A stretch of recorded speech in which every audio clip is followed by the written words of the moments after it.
La doctora Lía Méndez, que es la Ujú. titular del Partido Humanista, estuvo en Mendoza, está en Mendoza en realidad, Claro, pero esta mañana, precisamente está por subir un avión acá. claro, esta mañana estuvo en el Senado provincial Sí, estuvo en la jornada Tercer Milenio, Tiempo de No de no Violencia, violencia. que fue organizado por Alejandra Naman. Alejandra Naman, exactamente. Bueno, usted lo ha dicho mejor que yo. Lía Méndez está en contacto con nosotros. Lía, ¿cómo estás? Muy bien, ¿cómo están? Buenas tardes. Bueno, un gusto hablar Buenas contigo. tardes. Igualmente, acá estoy, a punto de salir, tal cual. Me imagino. Bueno, entonces aprovechamos y te agradecemos el contacto, pero aprovechamos para preguntarte algunas cosas. Primero, ¿cómo fue esta mañana la actividad? Excelente, Ujú. excelente porque había alumnos de la primaria, porque quedé impresionada realmente por la sensibilidad de esos niños, por el interés en el tema genuino. Nos quedamos después de terminar el encuentro, qué sé yo, creo que como 3 cuartos de hora conversando Ujú. con esos niños y niñas, y la verdad que conmovedor, conmovedor. Niños que me decían: yo creo verdaderamente que es posible un mundo de paz.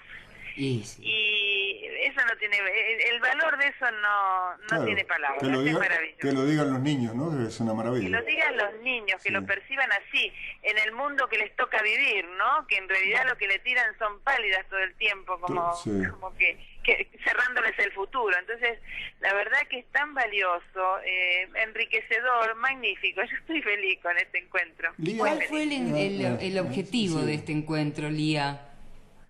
Nosotros, ustedes saben que el 2 de octubre próximo se celebra el Día Internacional de la No Violencia, Sí. y se puso la fecha en conmemoración del nacimiento de Gandhi. Ujú. Y a nosotros, digamos, bueno, nos invitaron a dar una charla, nuestro punto de vista sobre el tema como humanistas, y ustedes saben que es un tema que nosotros lo hemos desarrollado y lo hemos trabajado mucho. Y cuando digo trabajado, para todo humanista, digamos, es una experiencia personal y una práctica, educarnos y formarlos en la actitud de vida no violenta. Ujú.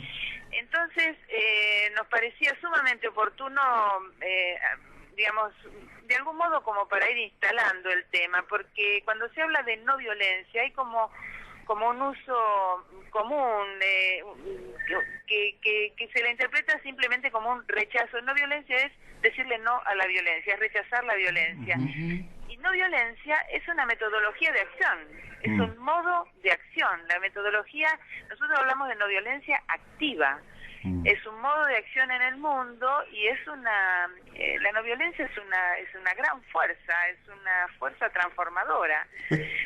Y nosotros propiciamos, si aspiramos a un mundo sin violencia, si aspiramos a construir una cultura de la no violencia, bueno, nosotros aspiramos a que en realidad se incluya en la currícula escolar la educación en la no violencia. Ujú, ujú. Venimos bregando hace mucho tiempo por esto, desde el llano venimos trabajando afortunadamente bueno, con distintos desarrollos según las provincias. Hemos logrado entrar y empezar a capacitar en las escuelas, una capacitación que incluye no solo alumnos, sino padres, docentes y no docentes, porque estos trabajos se tienen que hacer con toda la comunidad. Digamos, uno está ligado a su medio, y en un medio violento no es posible desarrollar una actitud y una cultura no violenta. Entonces tenemos que trabajar con el conjunto, y bueno, y son las cosas que venimos impulsando. Lo nuestro viene desde hace muchos años, porque además un principio de acción humanista es esta metodología.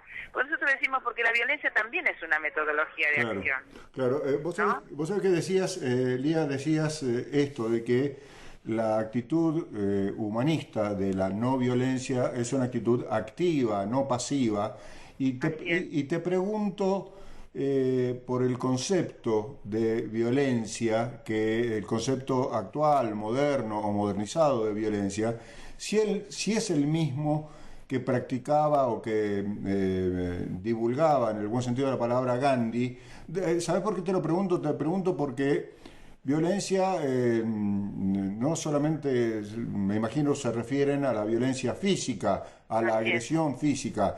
Hemos visto el jueves 13 a la noche en algunos puntos del país, sobre todo en la capital federal, hemos visto una actitud de violencia verbal, simbólica y práctica realmente peligrosa, y yo te diría que hasta a ver, temerosa, ¿no? Sí. Por eso, Temeraria. por eso te preguntaba yo cuál es el concepto actual de hoy de la no violencia. Sí, me parece interesante el planteo porque además se suele hablar de la violencia referida solo a lo físico, y entonces eso hace que uno no pueda, digamos, reconocer, o sea, la violencia está instalada en nuestras vidas, nosotros vivimos en una cultura violenta. Entonces, si queremos avanzar para desterrar la violencia, el primer paso tiene que ser el reconocimiento de la propia violencia. Entonces, la gente suele decir, bueno, pero yo no soy violento, yo no robaría, no mataría, no le pego a nadie. Sin embargo, la más peligrosa es la más sutil, creo yo, porque la violencia física por lo menos está a la vista, pero la otra, que va tejiendo una oscura red, digamos, de sufrimiento en las personas, habitualmente yo hablo de la manipulación. Para mí la manipulación, que es una conducta de época y que está en todas las relaciones, sí, es una conducta violenta. Es decir, es muy común que el padre manipula al hijo, el hijo al padre, el novio a la novia al novio. No hablemos de las grandes manipulaciones de ideas, de información. Entonces, la manipulación, la gente ni siquiera se da cuenta que manipula. Y si hay una conducta violenta por naturaleza, es la manipulación, porque es convertir al otro en un objeto de mi intención. Es exacto. eso. Si Y eso se aprende lo pacifico. Claro, Lía, y eso se aprende de chiquitito o de chiquitita, ¿no? En la escuela. Digo, la manipulación, en la escuela y en la casa. Los niños manipulan, mucho a su madre y a su padre. Y a los abuelos para no te que digo. también. Pero es otra cosa. Pero porque los padres y las madres tienen que educar, y los manipulan a los padres y a las madres precisamente porque no tienen mucho tiempo para dedicarse a la educación o a darles precisamente tiempo, ¿no? Así es. Y además, digamos, a veces hasta esa manipulación se la justifica diciendo que, bueno, yo, digamos, es por tu bien. Claro. No, yo quiero que vos hagas esto que yo quiero por tu bien. Entonces hay hasta como una suerte de justificación de esa manipulación, pero realmente creo que es conducta de época, ¿no? La manipulación y cuando es más grave es una extorsión, y las conductas extorsivas y las relaciones, la extorsión y en las relaciones es bastante frecuente, es muy frecuente. Y es tan frecuente es tan frecuente, Lía, que estamos hablando permanentemente de violencia de género, por ejemplo, ahora un tema que se ha instalado afortunadamente, y es tan frecuente que no permitimos que se forme espiritual e integralmente una persona si está sometida a ese tipo de violencia, ¿no? Así es el tema de la espiritualidad, del desarrollo de la espiritualidad, de la libertad. Este es un tema de libertad, es un tema de derechos humanos esenciales. La libertad es un elemento constitutivo de lo humano. Por lo tanto, digamos, cuando uno no puede ejercer su libertad eligiendo, porque en definitiva el acto de elegir es por el que uno expresa la libertad, bueno, ahí hay violencia y ahí hay deshumanización. Y en realidad lo que no se advierte también, que cuando uno deshumaniza a otro, se deshumaniza uno. Exacto. O sea que, digamos, todo esto que llevamos adelante es bueno para uno y para el otro. Es bueno para uno y para el otro. Lía, te pregunto, siguiendo el desarrollo de tu pensamiento, de tu prédica y de tu militancia contra la violencia, ¿toda violencia es violencia social?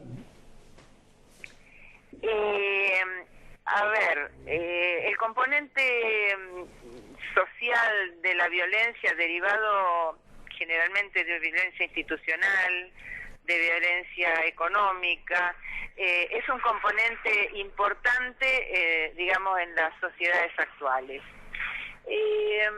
En realidad, si nosotros aspiramos a una cultura de paz y no violencia, necesariamente tenemos que hablar de justicia social. De justicia social y más que de progreso, digo yo, porque el progreso suele ser para pocos. La justicia social es para todos. La justicia social es para todos. Y habiendo justicia social, me parece que un elemento esencial para que se plasme la justicia social es la redistribución, en la cual el rol del Estado como articulador de políticas sociales tiene que tender a compensar los desequilibrios que por desigualdad se producen en la sociedad. Entonces, me parece que todos aquellos que practican una cultura individualista y que se ocupan de cuidar solo la propia quintita, me parece que tendrían que reflexionar sobre esto, porque les molesta, digamos, cuando el Estado con políticas de redistribución hace quitas, retenciones, impuestos, es decir, fija normas legales a través de los cuales toma recursos de un área, de una franja social y la redistribuye con miras a lograr compensar esos desequilibrios de desigualdad. Me parece que es importante que lo comprendan así, porque si no lo hace el Estado en ese rol articulador de políticas sociales, lo van a hacer los individuos, y los individuos lo van a hacer sin dirección y con violencia, que eso es lo que vemos cotidianamente como delincuencia y bueno, delincuencia desde un robo hasta un crimen. Entonces, a ver, los que piden seguridad, tienen que advertir este otro aspecto. Piden seguridad, pero no les gusta que le suban los impuestos y que eso se redistribuya. Bueno, es todo el mismo paquete. Es todo el mismo paquete, es imposible. A ver, sí lo dice en uno de sus escritos, no habrá progreso si no es de todos y para todos. Claro. Y el progreso de unos pocos termina en el progreso de nadie. Yo creo que demasiada tragedia cotidiana corrobora todos los días esta verdad. Así que tenemos que empezar a pensarnos, tenemos una cultura materialista, individualista, violenta, tenemos que empezar a construir otra cultura basada en otra escala de valores. Donde claro, se me ocurre, Lía, que ahora que vemos tanta violencia en países de Europa donde se está imponiendo la falta de trabajo, quitarles la casa, aumentarles la edad de jubilación, disminuirles los sueldos, las jubilaciones y demás, que es una violencia social plena, que me parece que el sistema, el capitalismo, que es individualista, un poco está proponiendo un sistema de violencia, porque yo tengo que tener, yo tengo que consumir, y a pesar de todo y de todos, ¿no? Así es. Por eso te decía al inicio que la no violencia es una metodología de acción y la violencia también es una metodología de acción. Claro. Es la metodología de acción de este sistema, que la requiere para sostenerse. De otro modo, si no es con esa metodología, no se sostiene. Claro. Entonces, es muy importante instalar el tema, es muy importante conversar sobre esto, y es más que hacer una marcha para pedirle a alguien que resuelva el problema de la violencia, lo que deberíamos hacer es convocar una marcha para la propia reflexión, y para en todo caso golpear la conciencia social para el cambio de dirección, haciéndose cargo del problema. Nosotros en el humanismo a veces usábamos una consigna para algunas campañas que para mí es tan significativa, que dice, la violencia tiene remedio si vos sos parte de la fórmula. Claro. Y para mí simboliza todo, es decir, yo soy parte de esto, y si yo no hago algo con mi propia violencia, no la reconozco, no puedo salir a pontificar afuera que hay que hacer no sé qué con la violencia, terminar con la... No puedo. Y la violencia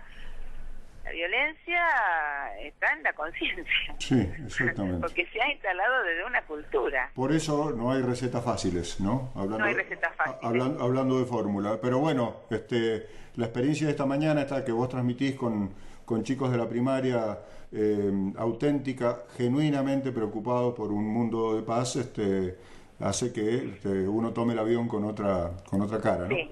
Abre futuro, así es. Te agradecemos mucho, que tengas buen viaje, y te agradecemos la visita a Mendoza.